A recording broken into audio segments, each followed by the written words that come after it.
In this guide, you learn how to create an external event workflow which can be triggered by an inbound webhook. So what this means is that it allows external system to send data to Exabloom, which can then trigger the workflow to run based on the received payload. So without further ado, let me show you how you can achieve this step by step. So first of all, go to the workflows and create a new workflow, rename it and call it external event workflow. As for the trigger, we will need to make use of the inbound webhook. Select inbound webhook. You'll see that the URL is automatically generated for you. So this is the URL that you will use to send a post request to trigger this workflow. So you can see that below it, there is this thing called mapping reference. If you to click on it, you can see that right now it's empty. If you to click refresh right now, it is empty as well.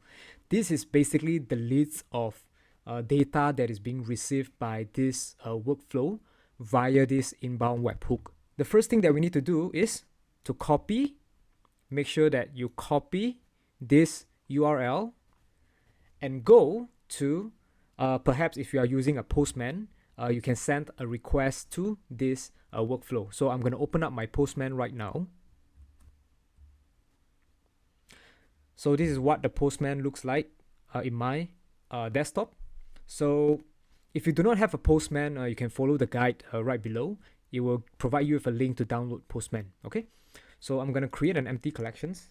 Since this is empty at the moment, I'm just going to call it demo. I'm going to add a request. For this request, I will say I want to test inbound webhook. You can name it anything. Okay. For the URL, make sure you paste it over here, the one you just copied earlier from the workflow. And for the method, make sure that you change it to post. This has to be a post request. Now, go to the body, change it to raw, and make sure it's JSON. Okay, include the JSON over here. For the payload that is being sent over to the workflow, minimally it need to contain two informations. So the first being the phone number. Okay, I will put in the phone number later. And the second one is the name, the first name. Okay, I'm going to call it the first name. Besides that, you can of course include any other additional data that you want. I could say things like, I want to put maybe some custom data over here. And let me just call it some additional data. Okay. For the name, I'm just going to call it Sarah Tess. As for the phone number, I will include a phone number over here. So let me just say this is +65 9123 4567. Okay, so just take note that for the phone number, it must be a full phone number, meaning that it must contain a country code plus the national number.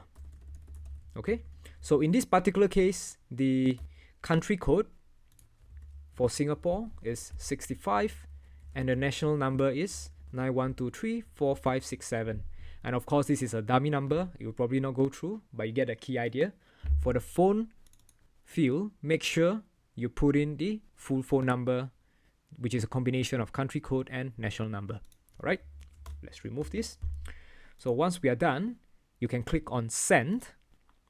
You see that the workflow has received the payload via the inbound webhook. Okay, let's go back to our browser. Now that we are in our workflow, if we click on the mapping reference drop down, you can see that right now it's still empty. But when we click on refresh, given that we have sent the data over the network, we can see that we have received the data over here. So when you click on this option, you'll see that these are the data that we have sent over to the workflow. Once we are done, we can just click save. Now, the next step that you need to do is to make sure that you can create or update an existing contact that is identified by the phone number. Okay, this is because for every workflow that executes in Exabloom, it needs to know which contact it needs to enroll into this workflow. So in our case, we identify the workflow by the phone number. Okay, so you notice that this create update contact is automatically being added directly below the inbound webhook trigger. So you can click on it. So the first thing that you need to do is to map over the name to the first name. Okay, since we only provide a single name, so you can click on this tag icon. This actually allows you to choose a custom value. Okay, and then you can choose output from step. You want to choose the output from the step above, and the step above is the inbound webhook trigger. So you can see that there's a bunch of things from the inbound webhook. You scroll down all the way, you should see that there is an option called inbound webhook first name. Select it.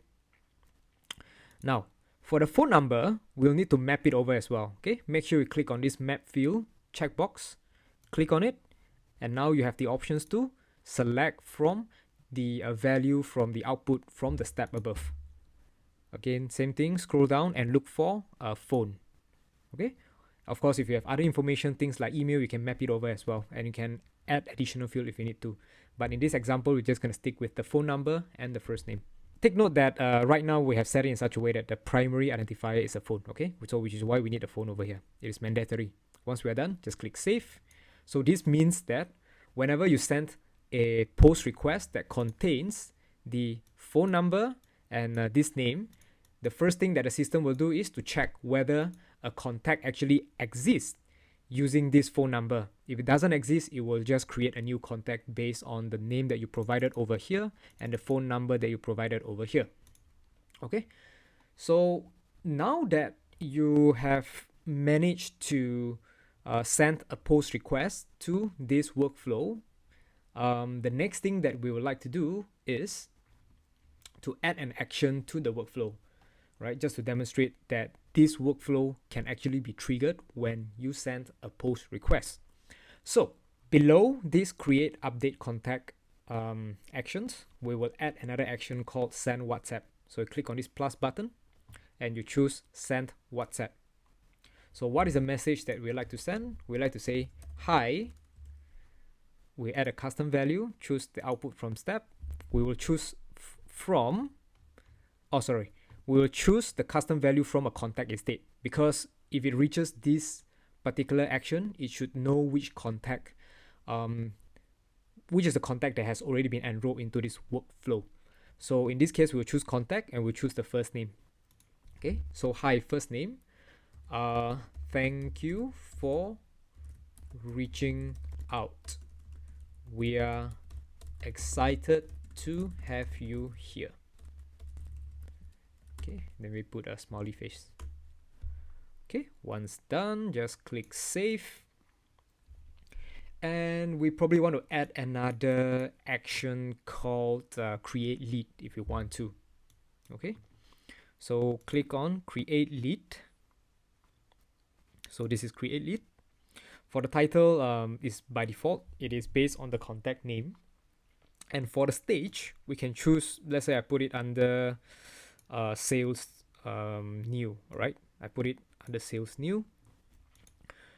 And for the custom fields, okay, honestly, I've not set it up yet, but if you like to set it up, you can choose any of the custom field and you can map the value over. So in this case, I can map the custom value over. Perhaps I can choose something like the custom data here. Okay, once I'm done, I will need to choose whether I would allow duplicate leads in the pipeline or not. In this case, I do not want to have duplicate lead in the pipeline, so I will just turn this off. Once done, just save the actions.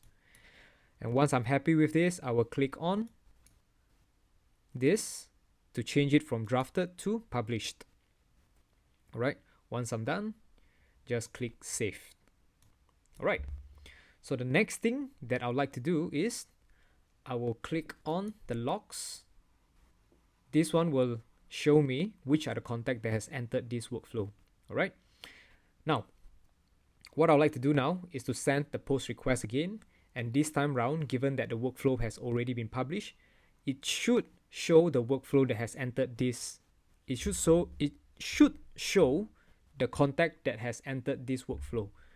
So let me go to my Postman, And let me click on send. All right, it has successfully received, and you can see that the status code is 200, which is successful. If I just come back to these logs again, or you can refresh your page, you can see that the workflow has received an inbound webhook, and it has proceeded to create or update a contact, and it has also sent a WhatsApp message, and then it proceeds to create a lead record for this contact. All right, so this shows that each of the steps is completed.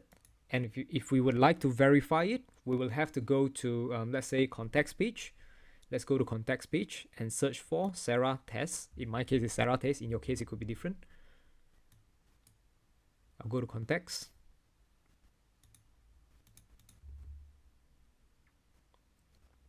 Okay, I search for Sarah Test. If I click on it right now, I should see the welcome message. Okay, so this is my second test. Okay, so you can see that we have received the system has successfully sent out this test message. Thank you for reaching out. We're excited to have you here. Okay, so this is the test message that's being sent out, and we can actually see, if we click on this three dot, click on details, we can see where this message is sending from. So in this case, it is sending from external event workflow, and it is being sent out by this particular action called send WhatsApp. So this quick demonstration, actually highlights to you that the workflow in Exabloom, this workflow, it can be triggered whenever a request is being sent over to this URL. So some of the use case that we could potentially see is if you have an external system that you would like to integrate with Exabloom, you can make use of platforms like Zapier or Make, which should be able to allow you to send a post request to this URL and trigger certain actions in Exabloom. So I hope this video gives you a quick overview of how to use the inbound webhook trigger in Exabloom workflow, and I'm excited to see what you build with this.